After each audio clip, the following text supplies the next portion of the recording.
క్రీస్తునాథుని యందు ప్రియా సహోదరి సహోదరులారా, ఆగమన కాల 4వ ఆదివార ధ్యానాంశానికి మీకు స్వాగతం.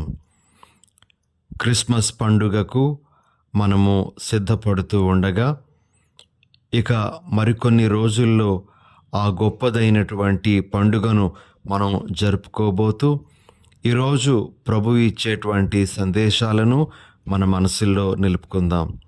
ఆ ప్రభు యొక్క జన్మదిన వేడుకలకు మనలను మనము ఆత్మీయంగా సిద్ధపరుచుకుంటూ ఆ ప్రభువుని మనతో నిలుపుకోవడానికి ప్రయాసపడదాం.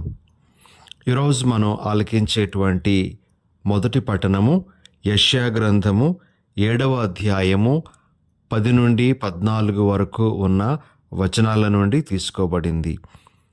ఈ వాక్య భాగంలో మనము ఆహాసు అనేటువంటి యూదా దేశపు రాజు గురించినటువంటి కొన్ని విషయాలు ఆలకిస్తాం. సువార్త పట్టణము మత్తయి సువార్త 1వ అధ్యాయము 18 నుండి 24 వరకు ఉన్న వచనాల నుండి గ్రహింపబడింది. ఈ వాక్య భాగంలో మనము యోసేపుకు సంబంధించినటువంటి కొన్ని విషయాలను మనము ఆలకిస్తాం. ఏ విధంగా యోసేపును దేవదూత వచ్చి దేవుని యొక్క ప్రణాళికను ఎరిగించి దేవుని యొక్క చిత్తాన్ని పాటించటానికి పురుగొల్పిందో మనము వింటాం. మరి ఈ రెండు పట్టణాలను ఆధారంగా చేసుకొని మొదటిగా మనము దేవుని యొక్క సందేశాలను స్వీకరించడానికి ప్రయత్నం చేద్దాం. ప్రియ సహోదరి సహోదరులారా, మొదటి పట్టణ నేపథ్యాన్ని మొదటిగా మనము క్లుప్తంగా తెలుసుకుందాం. సొలొమోను మహారాజు తర్వాత దావీదు రాజ్యము రెండుగా చీలిపోయింది. 10 గోత్రాలతో ఉత్తర ప్రాంతమంతా కూడా ఇజ్రాయేలు దేశంగాను, 2 గోత్రాలతో దక్షిణ ప్రాంతమంతా యూదా దేశంగాను విడిపోయింది. యేసుక్రీస్తు జన్మించటానికి 750 సంవత్సరాల క్రితం జరిగినటువంటి సంఘటన. అప్పుడు ఉత్తర ప్రాంతాన్ని అనగా ఇశ్రాయేలు దేశాన్ని పెకా అనేటువంటి రాజు పరిపాలిస్తూ ఉన్నాడు. దక్షిణ ప్రాంతాన్ని అనగా యూదా దేశాన్ని ఆహాసు అనేటువంటి రాజు పరిపాలిస్తూ ఉన్నాడు. అయితే పెకా ఇజ్రాయేలు రాజు సిరియా దేశముతో చేతులు కలిపి యూదా దేశం మీద దండెత్తడానికి ప్రయత్నం చేసే సమయంలో ఈ విషయం తెలుసుకున్నటువంటి ఆహాసు చాలా మదన పడతాడు. ఆఖరికి ఒక నిర్ణయం తీసుకొని అతడు అస్సీరియా రాజుతో చేతులు కలిపి ఇజ్రాయేలు దేశం మీద యుద్ధానికి సిద్ధపడుతూ ఉంటాడు. ఆ సమయంలో దేవుడు యెషయా ప్రవక్తను ఆహాజు రాజు దగ్గరకు పంపించి తన సందేశాన్ని వినిపించడం జరుగుతుంది. యెషయా ఆహాజు రాజుకు వినిపించినటువంటి సందేశాన్నే మనము మొదటి పఠనంగా ఈరోజు గ్రహించి ఉన్నాం. దేవుడు తన యొక్క సందేశంలో మొదటిగా ఆహాజుకి ధైర్యాన్ని ఇస్తూ ఉన్నాడు. నువ్వు భయపడవలదు అనే సందేశాన్ని ప్రవక్త ద్వారా అందించటం జరిగింది. మనము యెషయా గ్రంథము 7వ అధ్యాయము 4వ వచనంలో ఈ విధంగా దేవుని యొక్క సందేశాన్ని ఆలకిస్తాం. అతనితో ఇట్లు చెప్పుము, నీవు జాగ్రత్తగా ఉండుము, భయపడకుము, నెమ్మదిగా ఉండుము, నిరుత్సాహము చెందకుము. ఆరిపోవుటకు సిద్ధముగా ఉన్న ఈ 2 నిప్పు కొయ్యలకు వెరవకుము. రెజీను సిరియనులు మరియు రెమల్యా కుమారుడు కోపాగ్నికి జడీకుము. ఈ విధంగా ప్రభు ఆహాసుకు ధైర్యాన్ని ఇవ్వడానికి ఈ సందేశాన్ని పంపించడం అనేటువంటిది జరుగుతోంది. మరి ఉత్తర దేశమైనటువంటి ఇజ్రాయేలును, అదేవిధంగా సిరియా దేశాన్ని దేవుడు ఆరిపోవడానికి సిద్ధంగా ఉన్నటువంటి 2 నిప్పు కొయ్యలుగా అభివర్ణించి ఆ విషయాన్ని ఆహాజుకు తెలియజేయడం కూడా జరిగింది. అయితే ఆహాజు దేవుడు ఇస్తున్నటువంటి అభయాన్ని ఏమాత్రమూ స్వీకరించలేదు. దేవుని యొక్క మాటను, దేవుని నమ్మడానికి అతడు ఏమాత్రంగా సిద్ధంగా లేడు. కానీ దేవుడు రెండవ మారు మరలా యెషయా ప్రవక్తను ఆహాజు రాజు దగ్గరకు పంపించి మరలా తన సందేశాన్ని వినిపించమని కోరుతారు. అంతేకాకుండా ఆహాజు ఏదైనా ఒక గుర్తును కూడా కోరుకుంటే ఆ గుర్తును ఇవ్వడానికి కూడా తాను సిద్ధమే అనేటువంటి ఆ విషయాన్ని కూడా దేవుడు యెషయా ప్రవక్త ద్వారా ఆహాజుకు వినిపించినప్పటికీ అతడు ఏమాత్రము ఆ విషయాన్ని పట్టించుకోడు. మరి నేను దేవుని పరీక్షకు గురి చేయను, నేను ఏ గుర్తు అడుగను అనే విధంగా ఆహాజు ఉంటాడు. మరి ప్రియ సహోదరి సహోదరులారా, దేవుడు ఆహాజుతో నువ్వు ఏ గుర్తో కోరకపోయినా నేనే ఒక గుర్తును ఇస్తాను అని చెప్పి ఒక మెస్సయ్య ప్రవచనం అనేటువంటిది వినిపించడం జరుగుతుంది. మనము యెషయా గ్రంథము 7వ అధ్యాయము 14వ వచనంలో ఈ విధంగా వింటాం. సరే వినుడు, ప్రభువే మీకొక గుర్తును చూపించును. యువతి గర్భవతి అయి ఉన్నది, ఆమె కుమారుని కని అతనికి ఇమ్మానుయేలు అని పేరు పెట్టును అని. ప్రియ సహోదరి సహోదరులారా, ఇది మొదటి పఠన సారాంశం. అయితే ఈరోజు మనం ఆలకించినటువంటి రెండవ పఠనము మత్తయి సువార్త 1వ అధ్యాయము 18 నుండి 24 వరకు ఉన్నటువంటి వాక్య భాగంలో మనము యోసేపుకు దేవదూత దర్శనమై దేవుని యొక్క ప్రణాళికను వివరిస్తూ యోసేపుతో కూడా భయపడవద్దు అనేటువంటి సందేశాన్ని ఇవ్వడం మనం వింటాం. మత్తయి సువార్త 1వ అధ్యాయము 20వ వచనంలో ఈ విధంగా దేవదూత మాటలను మనము వినగలం. యోసేపు ఇట్లు తలంచుచుండగా ప్రభువు దూత కలలో కనిపించి, దావీదు కుమారుడు వగు యోసేపు, నీ భార్య అయిన మరియమ్మను స్వీకరించుటకు భయపడవలదు. ఏలైనా ఆమె పవిత్రాత్మ ప్రభావము వలన గర్భము ధరించినది. ఈ విధంగా దేవుడు యోసేపుకు భయపడవద్దు అనేటువంటి సందేశాన్ని ఇవ్వడం జరుగుతుంది. చూడండి, అటు మొదటి పట్టణంలో ఆహాజుకు కూడా అధైర్యపడవద్దు, నేను నీకు తోడుగా ఉంటాను అనే సందేశాన్ని దేవుడిచ్చారు. అదేవిధంగా యోసేపుతో కూడా నువ్వు భయపడవద్దు అనేటువంటి సందేశంతో ప్రభు సమీపించటం జరిగింది. ప్రియులకు సహోదరి సహోదరులారా, దేవుని నుండి వచ్చినటువంటి ఈ సందేశాన్ని ఇద్దరు ఏ విధంగా స్వీకరించారో మనం చూస్తే విభిన్న దృక్పథాలనేటువంటివి మనకు కనబడతాయి. ఆహాజ్ అయితే అసలు దేవుని యొక్క మాటను, దేవుని యొక్క వాగ్దానాన్ని పట్టించుకోనే లేదు. అతడు తన యొక్క ప్రణాళికను ఏమాత్రమూ మార్చుకోలేదు.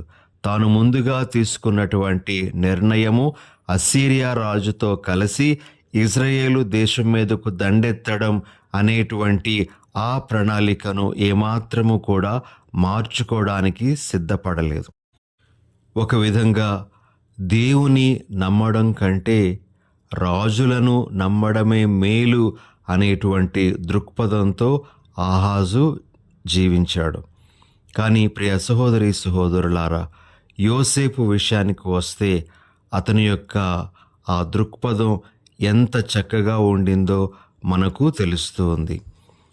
దేవుడు ఎప్పుడైతే యోసేపుకు తన ప్రణాళికను ఎరిగిస్తూ భయపడవద్దు అని చెప్పారో, వెంటనే యోసేపు ఆ ప్రణాళికను అంగీకరించే క్రమములో తన ఆలోచనలను, తాను తీసుకున్నటువంటి నిర్ణయాలను ఆయన విడిచిపెట్టడం జరిగింది. దేవుని ప్రణాళిక, దేవుని యొక్క చిత్తము నెరవేరాలి అనేటువంటి సదుద్దేశంతో ఆయన దేవునికి విధేయుడయ్యాడు. ప్రియమైన సహోదరి సహోదరులారా, ఇక్కడ యోసేపు యొక్క గొప్పదనాన్ని మనము తప్పనిసరిగా శ్లాఘించాలి, కొనియాడాలి. మరి యోసేపు యొక్క గొప్పదనం అనేటువంటిది మనము ఎలా గుర్తించగలము అంటే, మొట్టమొదటిగా యోసేపు దేవుని వాగ్దానము నమ్మడంలో మనకు ఒక ఆదర్శంగా ఉంటూ ఉన్నాడు. అతడు ఒక ఆందోళనకరమైనటువంటి పరిస్థితిలో ఉన్నాడు. దానికి తాను కొన్ని నిర్ణయాలు తీసుకున్నాడు. అయితే ఆ సమయంలో కూడా దేవుడు తన యొక్క వాగ్దానాన్ని వినిపించినప్పుడు ఆ వాగ్దానాన్ని అతడు నమ్మడంలో ఏమాత్రము వెనుకంజ వేయలేదు. కీర్తన 118, 8, 9 వచనాల్లో మనము చదువుతూ ఉన్నట్లుగా, నరులను నమ్ముట కంటే ప్రభువును ఆశ్రయించుట మేలు, రాజులను నమ్ముట కంటే ప్రభువును ఆశ్రయించుట మేలు అనేటువంటి ఆ వాక్యం మీద పరిపూర్ణమైనటువంటి నమ్మకంతో దేవుని మాత్రమే, ఆయన యొక్క వాగ్దానాలను నమ్ముతూ తన జీవితాన్ని అతడు ధన్యం చేసుకున్నాడు.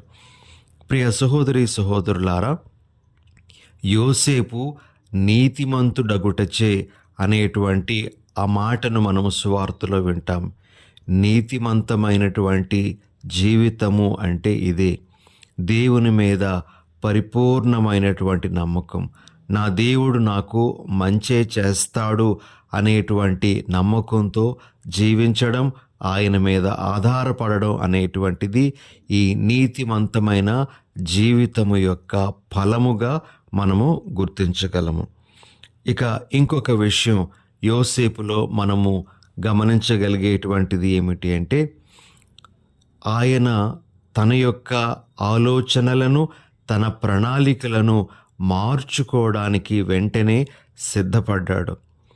తాను ఒక నిర్ణయం తీసుకున్నాడు ముందు, కానీ దేవుడు తన ప్రణాళికను దూత ద్వారా ఎరిగించినప్పుడు తన ఆలోచనలను, తన విధానాలను, తన మార్గాలను అతడు విడిచిపెట్టి దేవుని యొక్క నిర్ణయాలకే కట్టుబడి జీవించడం జరిగింది. ఇది ఒక గొప్పదైనటువంటి విషయం. ఇది కూడా నీతిమంతమైనటువంటి జీవితము జీవించడము అంటే ఏమిటో మనకు తెలియజేసేటువంటి విషయం. ఇక ఇంకొక విషయం మనము యోసేపులో చూసేటువంటిది ఏమిటి అంటే, అతని యొక్క విధేయత నిజమైనటువంటి విధేయత.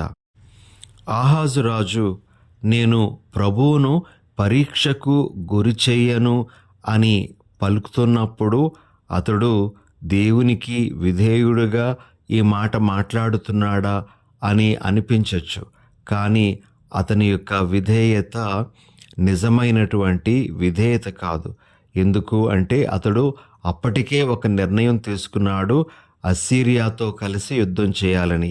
ఇక తన మనసు మార్చుకోవడానికి ఏమాత్రం సిద్ధంగా లేడు. కాబట్టి దేవుని దగ్గర నుంచి నాకు ఏ సూచన కానీ, ఏ గుర్తు కానీ అవసరం లేదు అని అతడు ఒక విధంగా తన అవిధేయతను ప్రకటిస్తూ ఉన్నాడు. ప్రియ సహోదరి సహోదరులారా, మన యొక్క విధేయత అనేటువంటిది కార్యరూపంలో కనబడాలి. మనము యోసేపు గారి జీవితం గురించి ఈనాటి సువార్తలో వింటాం. 24వ వచనంలో, నిదుర నుండి మేల్కొనిన యోసేపు ప్రభుదూత ఆజ్ఞాపించినట్లు తన భార్యను స్వీకరించెను.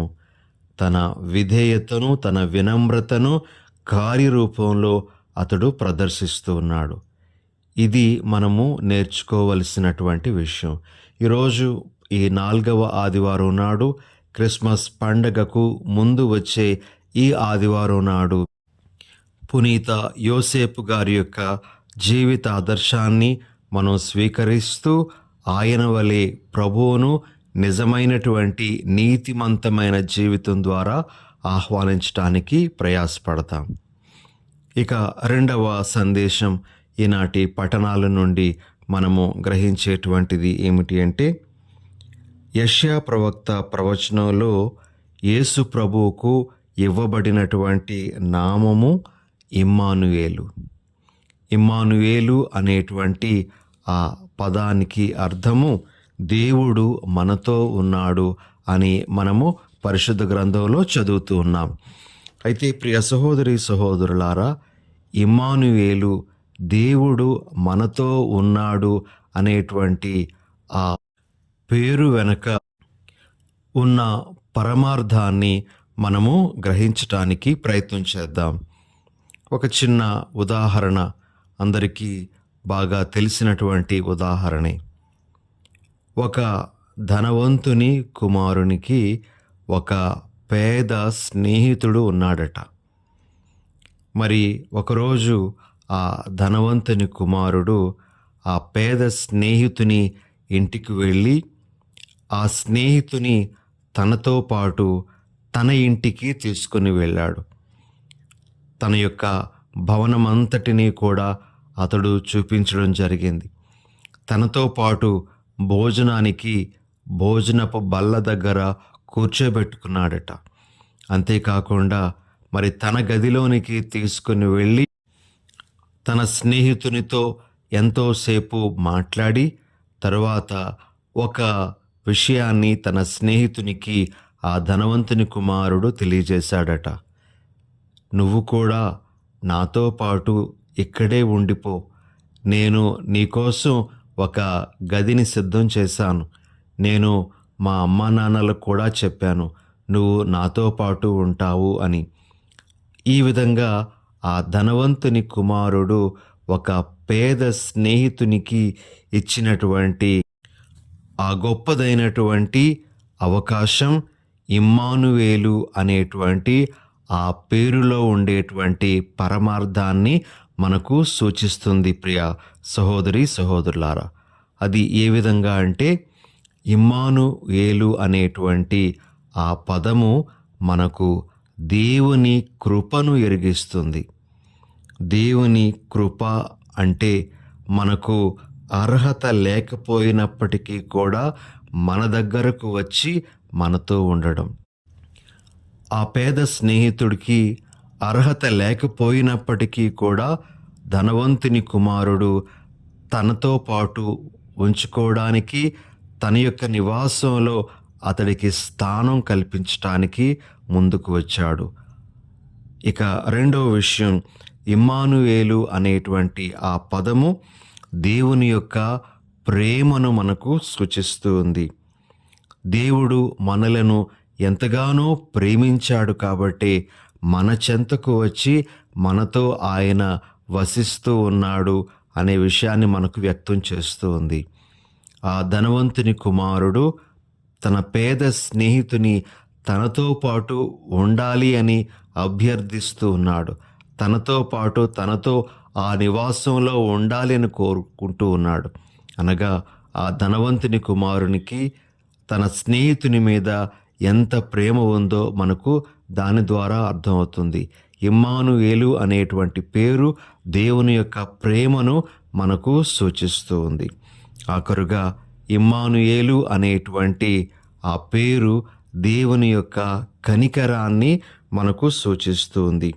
మన పాపములను కొట్టివేయడానికి ఆయన మన చెంతకు రావడం అనేటువంటిది ఆయన కనికరానికి నిదర్శనంగా మనము గ్రహించవచ్చు.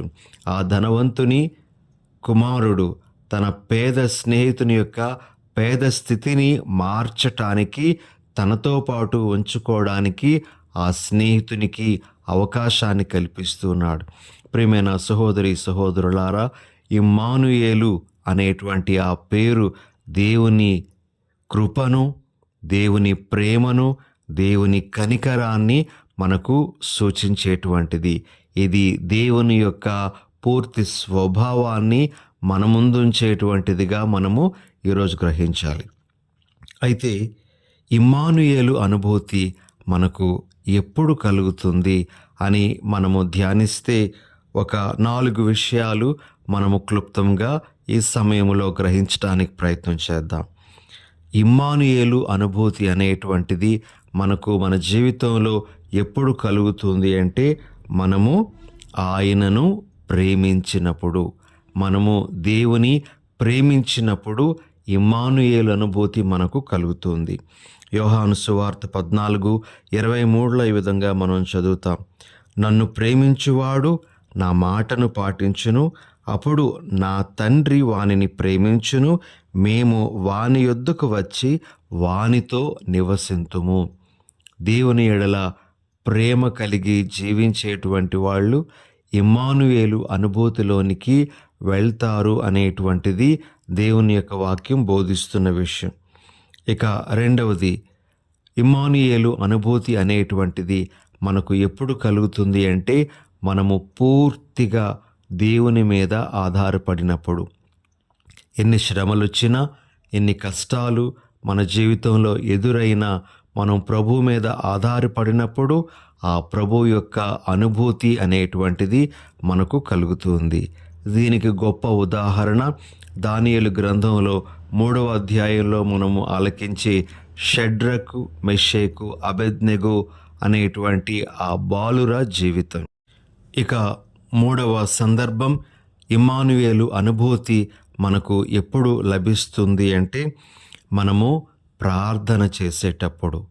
కలిసి ప్రార్థన చేసిన, వ్యక్తిగతంగా ప్రార్థన చేసిన ఆ అనుభూతి, ఇమ్మానుయేలు అనుభూతి, దేవుడు నాతో ఉన్నాడు అనేటువంటి అనుభూతిని మనము చవి చూడగలం. ఆఖరుగా ప్రియ సహోదరి సహోదరులారా, మనము ఒక దైవ కార్యం మీద ఉండేటప్పుడు ఆ దైవ కార్యాన్ని మనము నిబద్ధతతో నిర్వహిస్తూ ఉన్నప్పుడు ఇమ్మానుయేలు అనుభూతి అనేటువంటిది మనకు ఎదురవుతుంది. మనము నిర్గమకాండము 3వ అధ్యాయము 11-12 వచనాలు చూసినట్లయితే దేవుడు మోషేకు తన కార్యాన్ని అప్పగిస్తూ నువ్వు భయపడద్దు, నేను నీకు తోడుగా ఉంటాను అనేటువంటి ఆ మాటను ఇవ్వడం మనం వింటాం. ఇలా ప్రియ సహోదరి సహోదరులారా, ఇమ్మానుయేలు అనుభూతి అనేటువంటిది మన జీవితంలో మనము చవి చూడడానికి ప్రయత్నం చేయాలి. ఆ ప్రభువును మనతో నిలుపుకోవాలి అని ఈనాటి పఠనం మనకు బోధిస్తుంది. ఇలాంటి విలువైన సందేశాలతో ఈరోజు మనము ఈ దివ్య బలి పూజలో పాల్గొని క్రిస్మస్ పండుగకు మనలను మనము ఆయత్తపరుచుకొని యోగ్య రీతిలో ఆ పండుగను కొనియాడుతాం. ప్రార్థన చేసుకుందాం. దయగల సర్వేశ్వర, ప్రేమగల మా తండ్రి, యోసేపు గారి వలె మేము పరిపూర్ణంగా మీ మీద ఆధారపడి జీవించే వరం మాకు దయచేయండి. అదేవిధముగా ప్రభువా, మేము ఇమ్మానుయేలు అనుభూతిని మా జీవితంలో పొందగలిగే వరాన్ని కూడా దయచేయమని మా ప్రభువైన యేసు నామమున మేము వేడుకొనుచున్నాము. ఆమెన్.